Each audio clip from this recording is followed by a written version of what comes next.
Здравейте, скъпи приятели и колеги! Аз съм Бранимир Белчев. Вече сте видяли заглавието на презентацията. Аз не се виждам много добре, но няма нужда и да се показвам. Надявам се, че това заглавие ви е заинтригувало и използвам случая да ви поздравя с Международния ден на екскурзовода 21 февруари и да пожелая на всички много здрави и незабравими пътувания. Днес ще се разходим до Босна. Тя е съвсем близо, на малко повече от 1000 км от Варна. Когато научих за откриването на босненските пирамиди 2005 година, аз бях сигурен, че непременно ще ги посетя и това се случи през 2017 година. На първата снимчица, която е една схематична карта, се вижда къде е България, София, се минава през централната част на Сърбия, доста преди Белград и посока Сараево. Градчето Високо, където се намират босненските пирамиди, е само на около 30 км, малко по-на северо-запад от Сараево. Много е интересно мястото. Там до това градче Високо се намират 5-те босненски пирамиди, както са кръстени: пирамида на Слънцето, на Луната, на Дракона, на Земята и на Любовта. Виждате една карта на Босненската долина на пирамидите на тази снимка. На следващата снимка 3 виждате пирамидата на Слънцето. Тя, както и останалите, е покрита с растителност. Т.е. ние не можем да очакваме, никой не очаква, че ще видим нещо подобно на египетските пирамиди, които са открити, но по подобен начин изглеждат и хиляди други пирамиди, пръснати по света. Няколко думи за пирамидата на Слънцето. Тук на тази картинка, на тази снимка, виждате един равностранен триъгълник между пирамидите на Слънцето, Луната и Дракона. Един пример за сакрална геометрия, за която ще стане въпрос по-нататък. Но няколко думи за пирамидата на Слънцето. Тя е ориентирана към 4-те посоки на света. Отклонението към космическия север е, забележете, 0 градуса, 0 минути и 12 секунди, което е белег за невероятните космически познания на древните. Тази пирамида е с височина 220 метра. Само за сравнение, Хеопсовата пирамида в Египет е с височина 147 метра. Босненските пирамиди са най-големите в света, открити за сега, и потенциално най-старите. Под пирамидалния комплекс е открита най-голямата мрежа от тунели. По-нататък ще видите снимки. Тук е открит и най-стария бетон в света. Открити са знаци от много стара писменост. На картинката, която видяхме преди малко, тия 3 пирамиди, равностранен триъгълник, който се образува между 3 пирамиди, е с дължина 2180 метра. Следващата картинка, снимка. Тук моя милост, аз днес съм облякал същото яке, да ме разпознавате в подстъпите към пирамидата. Зад мен, както съм писал, е градчето Високо. Така, следваща снимка. Тук съм с откривателя на босненските пирамиди. Имам честта да го познавам. Един невероятен човек, с когото се запознахме тук във Варна, веднага след посещението ми в босненските пирамиди. Той беше дошъл тук. Той е обиколил всичките пирамиди, много пирамиди, не всичките, но много пирамиди по света. Написал е доста книги за тях. Видяхме се и се договорихме да му приведа книгата, частта за босненските пирамиди, което и направих. Отдавна го направих това, но чакам все още някои спонсори да спечеля от тотото, за да мога да я издам. Нататък слайдовите, които следват от 7 до 18, Тук са с местния екскурзовод, съвсем в подножието на пирамидата. Следващото снимка от друг ъгъл. Виждате тези огромни блокове, бетонни блокове от северната страна на Босненската пирамида. Има доста снимки, които съм представил тук. И според много изследвания в различни институти, това е най-старият бетон. Това е изкуствено създаден. Ето вижте. Едва ли тези изрязани, така правилно изрязани блокове и подредени са дело на природата. Следващата снимчица виждате пък, както съм я кръстил, древна магистрала към пирамидата. Тя е много по-здрава от нашите магистрали по-настоящем. Виждате други снимки, правилно изрязани, поставени плочи от пясъчник върху западната страна на пирамидата на Луната. Както казва Османагич, това няма как. Верно е, че природата е най-големия строител, но няма как тя да е създала всичко това. Най-големият творец е природата, безспорно, но без човека това нещо е невъзможно. То е очевидно от всички снимки, които видяхте до сега и следващи, които ще видите. Минаваме нататък.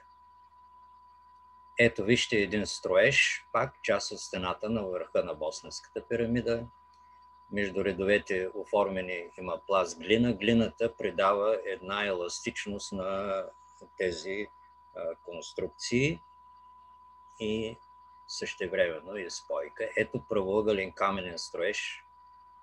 Значи, въпреки големия скептицизъм, който съществуваше съвсем в началото, когато бяха открити тези пирамиди, очевидно е, че това нещо не е дело на майката природа. Така, това е една надгробна могила пак от комплекса в Босненската долина. Тя е с височина 32 метра и там ще видите пак разкопки близо до нея. Ето ги. Могилата в Вратница. Тук е органичен материал, намерен в конгломерата и чиято възраст е установена от специалисти на повече от 30 000 години. Сега минаваме към следващите снимки, които показват в подножие на пирамидата наличието на такива подземни тунели. Такива подобни подземни тунели има почти под всички пирамиди, пръснати по света. Османагич е предсказал, че ще намерят такива тунели още преди да започнат разкопките и те действително се откриват и, както се оказва, това е за сега най-голямата мрежа от такива подземни тунели. Те не са оформени от водата. На някои места ще видите вода, но те не са оформени от водата. Това е доказано от специалисти от Швеция, Италия, Германия и така нататък. Следващата снимка. Ето, изследвания се правят с апаратури в различните тунели. Минаваме по-нататък. Един мегалит. Много интересно. К2 са го кръстили под тия депозити. Говори Османагич за 3 култури, които са обитавали тези места. Първата култура на възраст повече от 30 000 години и хората тогава са поставили такива блокове на тези места. Втората култура е построила комплекса от тунели и пирамидите. Тази култура е на възраст повече от 5080 години, значително по-малко от 30 000 години. Трета култура пък затваря по някакви причини проходите на тунела и систематично ги е почиствала. Възрастта се вижда тук малко по-малко от 5000 години. Това са едни огромни числа, които човешкото въображение трудно възприема. 30 000, 5000. От новата ера до сега са минали 2000 години. Значи, представете си за какъв период говорим. Ето тук градежи, които няма как да са пак от природата направени, без хорусан стени, в нови сектори от тунела, които са разкрити. Минаваме нататък. Нов мегалит. Тези мегалити са страшно интересни. Някои от тях са с тежест до 10 000 кг, 10 тона. Енергията до тях, ще видите след малко и Османагич и една моя снимка също, енергията до тях не е отрицателна, както е в 99,99 на 100 от случаите над водните потоци, а тя е положителна, тя е целебна. И това нещо се усеща от хората, които влизат в тия тунели с мегалитните камъни. Да минем. Ето. Анализа на този 8-тонен мегалит пък показва, че това е керамична скулптура, т.е. не е дело на природата, а направена е от човек. И покритието е оформено на място. Така, още един мегалит. Тук е Османагич, откривателя на пирамидите при един.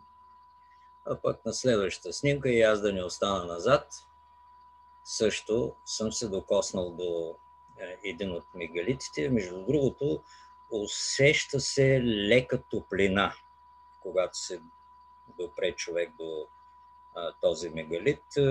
Тук има нулеви излъчвания с отрицателен ефект върху хората, а както ви споменах вече, енергията е положителна, лечебна от мястото, където се намирам в момента там на снимката.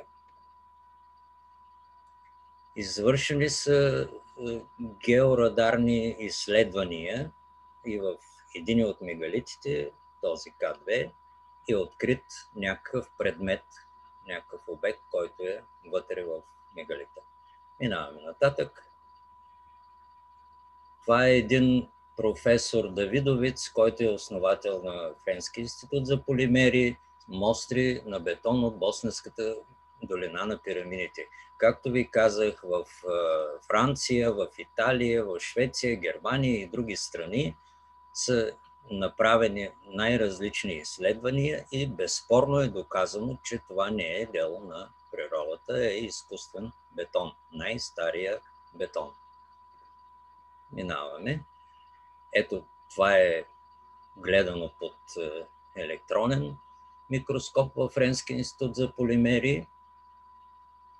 Между другото, този Давидовиц, той е, освен че е голям специалист, той е и автор на повече от 50 патента в своята област, така че неговото мнение би трябвало да е меродавно в случая. Едно езеро, което е открито 2010 година в подземния лабиринт. Тук отново изследвания с различни уреди, няма да ви ги споменавам, защото и аз не ги знам много добре, но има ги описани, който се интересува в книгата най-различна апаратура. Така. Тук георадарен запис, също в подземния лабиринт Равне. Минаваме. Ето един древен строеж. Това също няма как да бъде природно образование. Сега, минаваме в следващите снимки към едни много интересни артефакти. Някои от тях са много стари, около 7000 години. Ето едно каменно стъпало с реплика на 5 пръста. Между другото, изследванията са показали, че може би това стъпало е направено, за да покаже, че когато човек стъпва бос върху мегалитите, той се зарежда с положителна енергия. Ще видите и в следващите снимки. Има сечиво от пясъчник и един шаблон малко по-нататък. Ето го шаблона. Всичко това е открито в подножието на пирамидата, в тези лабиринти. Сега, тук е един геометричен амулет с палеосанскритски знаци, близо до пирамидата на Слънцето. Долу има едни знаци, не знам дали се виждат добре. За тях ще стане дума малко по-късно. Това са знаци на някаква много древна писменост. И ето още един артефакт от два вида камък, подобен на този, който видяхме преди малко. Ето една пък пирамида от германски археолози, които са работили в Босна, там на място, в един пласт на 6-7 хиляди години. Представете си колко е стара и колко е красива тази керамична пирамида. Едни каменни сфери в археологическия парк Босненски каменни сфери. Такива подобни каменни сфери има и в Южна Америка. Обаче все още специалистите не са сигурни каква точно роля те са играли, но те се намират винаги в някаква връзка с пирамидите. Още една снимка има такава. Ето я.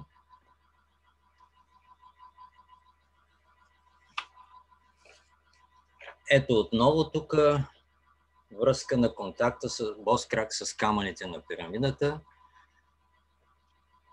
и изследвания. Няколко снимки има с рунически знаци. Те тук не се виждат много добре, тук малко по-добре се виждат тези знаци, които са на възраст хиляди години.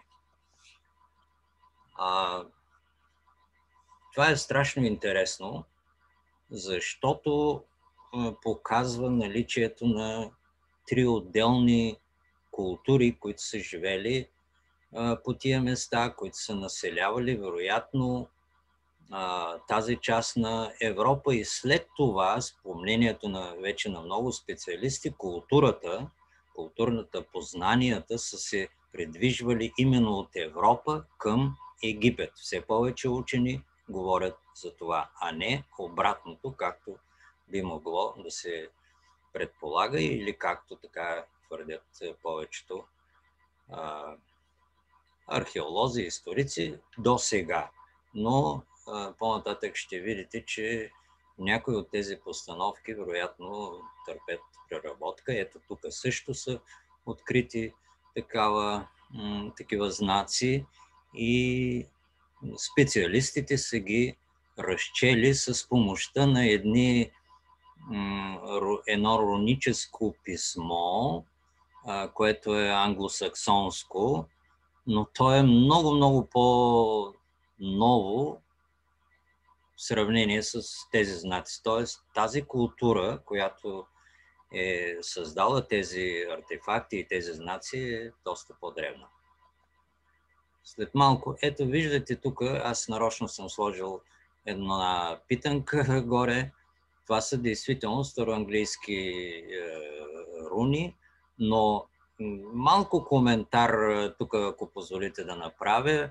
Виждате колко от тези знаци са идентични с знаците и от нашата така наречена кирилица, и от латинската азбука. Вижда се Х или X, P или R, вижда се буквата Ж, Т, Г и така нататък, И латинското, и така, М или М.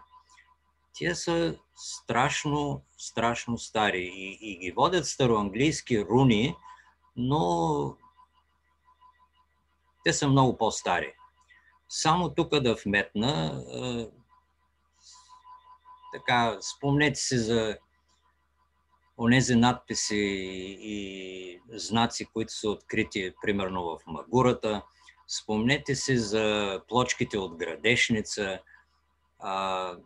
Един интересен факт е, че когато направим сравнение с нашата азбука, нали, по стандартите и това, което се пише в учебниците, измислени от Кирил и Методи и така нататък,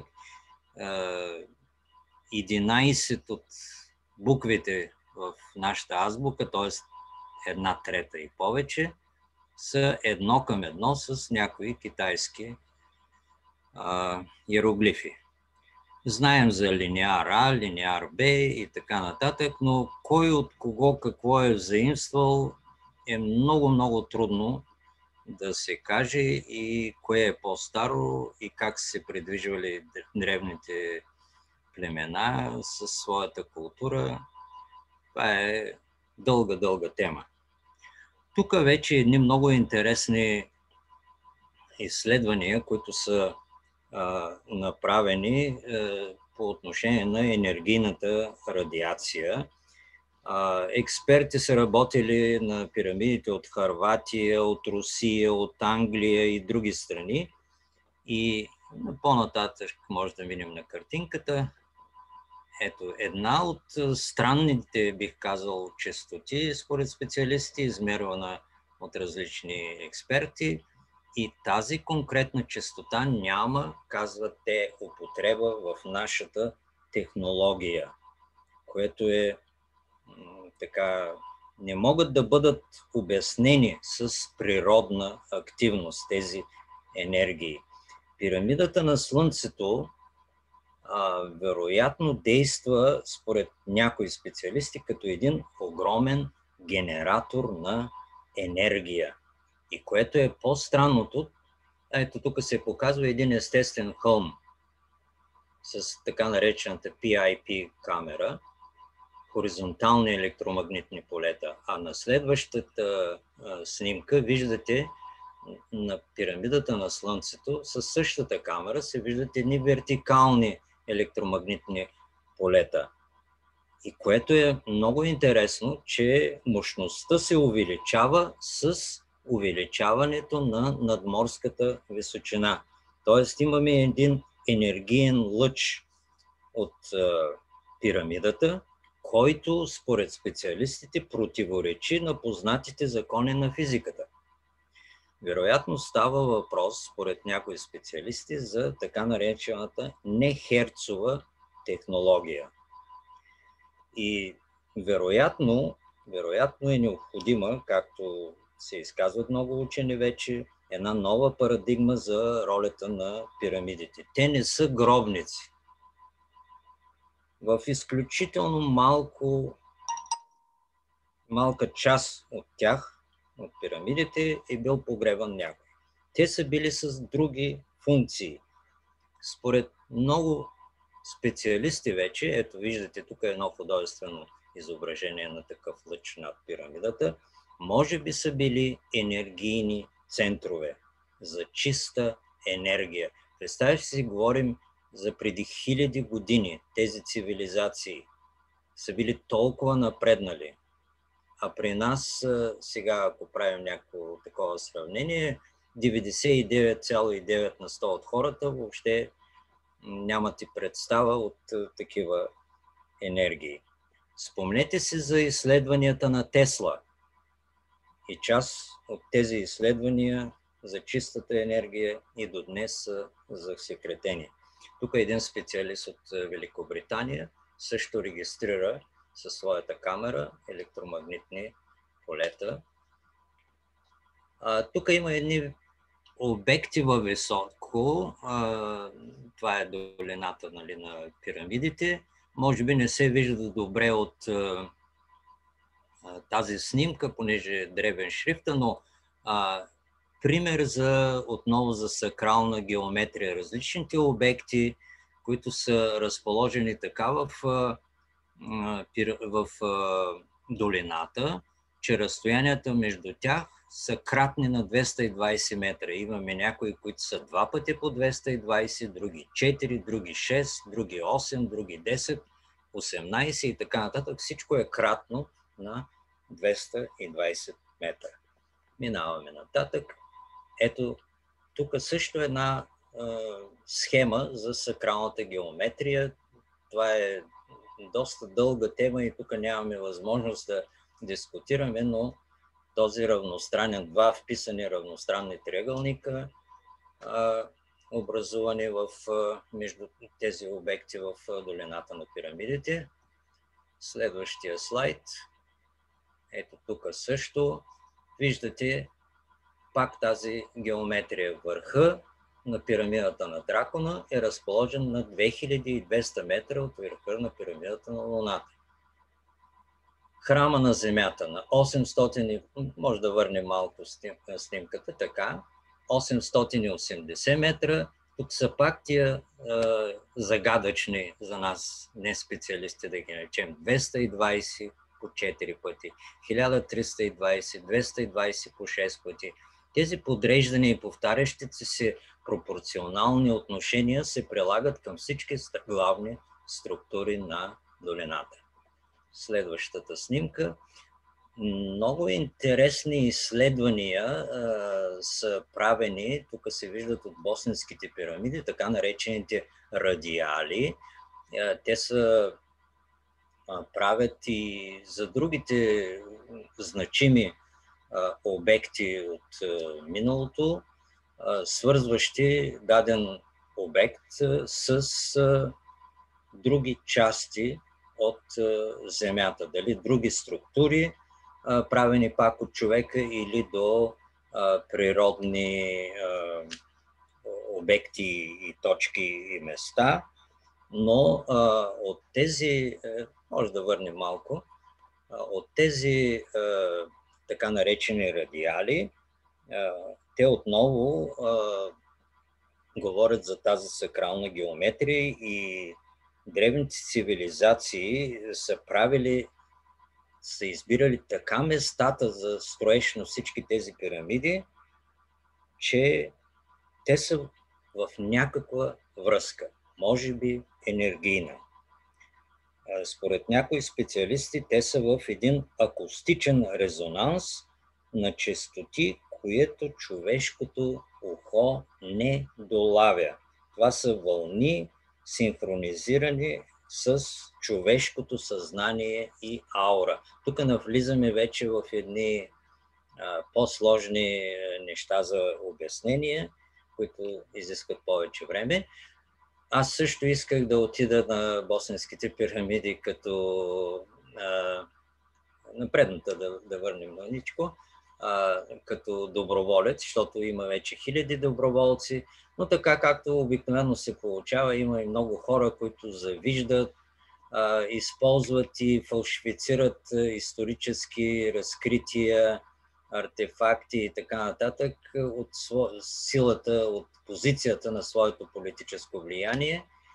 И има зависници, беше спрян проекта на Осман Агич за разкопките, бяха му забранили и така нататък, но можете да си представите какво чудо ще стане, ако се даде ход през следващите години, се надявам, на всички тези археологически по-нататъчни изследвания и колко много интересни неща ще се появят.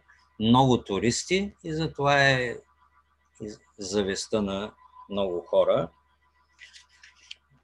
Така.